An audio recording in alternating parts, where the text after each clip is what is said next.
मैं doctor Mohammad Arshad Ansari Myra hospital में as a sex specialist and general physician work करता हूँ। इसमें जो है आज हम बात करेंगे मेल इनफर्टिलिटी की।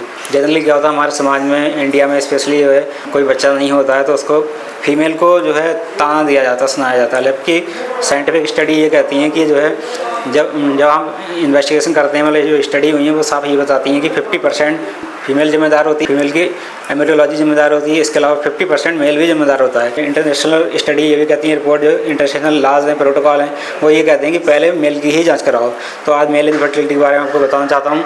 इसका मेल इनफर्टिलिटी के जांचने के लिए सबसे पहले जो जांच होती है वो होती है सीमेन एनालिसिस, जिसे हम कहते हैं सीमेन टेस्ट। उसमें क्या होता है, स्पर्म काउंट देखे जाते हैं, स्पर्म की मोटिलिटी देखी जाती है, स्पर्म की वायबिलिटी देखी जाती है, स्पर्म की मॉर्फोलॉजी देखी जाती है। ये सब जो है सीमेन एनालिसिस करने के बाद हम उसमें देखते हैं कि ये नॉर्मल है या नहीं है। उसके बाद जो है जो भी चीज़ इसमें कमी आती है उसको फिर हम रूल आउट करते हैं। इसमें मालूम कैसे चलता है, जब इसमें क्या किस तरीके से मतलब इन्वेस्टिगेशन करते हैं। इन्वेस्टिगेशन में आपको बताऊं, सबसे पहले सीमेन एनालिसिस में जो चीज़ कम आई है तो उसके दो कॉज होते हैं। मतलब स्पर्म काउंट कम आई है, स्पर्म मोटिलिटी कम आई है या मॉर्फोलॉजी कम आई है, तो वो जब कम आती है तो उसके फिर दो कॉज होते हैं। एक होता है पेरी टेस्टिकुलर, दूसरा होता है टेस्टिकुलर।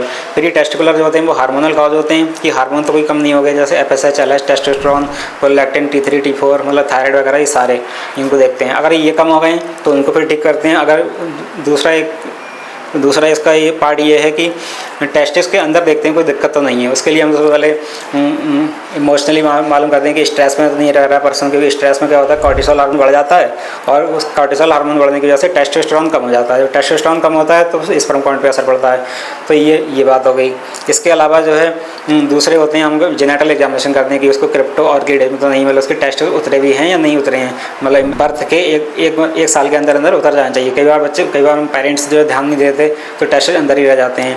तो इसका हम USG कराते हैं, अल्ट्रासाउंड कराते हैं। इसके अलावा हम उसमें मालूम करते हैं BP, शुगर, थायराइड तो नहीं है या कोई हैबिट तो नहीं है आपके अंदर, मतलब टोबैको चूइंग, स्मोकिंग, एल्कोहलिज्म वगैरह। तो ये हम क्लियर करते हैं, उससे मालूम करते हैं। इसके अलावा जो है हम मालूम करते हैं कि वो स्लीप कैसे ले रहा है। स्लीप मतलब इंसोम्निया तो नहीं है, मतलब नींद नहीं आती है रात में, या फिर बहुत लेट नाइट सोता हो। जब लेट नाइट सोते हैं और ये रात में जगते हैं तो उससे क्या होता है एंटी स्पर्म एंटीबॉडी बनने लगती है। ये एंटी स्पर्म एंटीबॉडी स्पर्म को किल करती है, जिससे स्पर्म काउंट कम होती है। एक तो ये वजह हो गई। इसके अलावा ये डायग्नोसिस में आ गया। डायग्नोसिस में हमारा और टेस्ट भी आ जाएंगे, RBS करा लेंगे। इसके अलावा और सीमेन टेस्ट तो शुरू में कराइए तो RBS करा लेंगे। इसके अलावा हम करा लेंगे हार्मोन टेस्ट, और इसके अलावा एक अल्ट्रासाउंड करा लेंगे जिसमें कहते हैं USG बाइलेटरल स्क्रोटल इंग्वानल लीजन। ये टेस्ट कराते हैं तो उसमें सारी चीज़ें पता करती हैं, मालूम चलती है कि डिजीज़ कहाँ पर है। फिर उसके लिए हम यूनानी दवा देते हैं। मेल इनफर्टिलिटी का ये इलाज है। आप अगर मुझसे मिलना चाहते हैं तो हमारे हॉस्पिटल मिल सकते हैं। मेरा नंबर है 8896800622।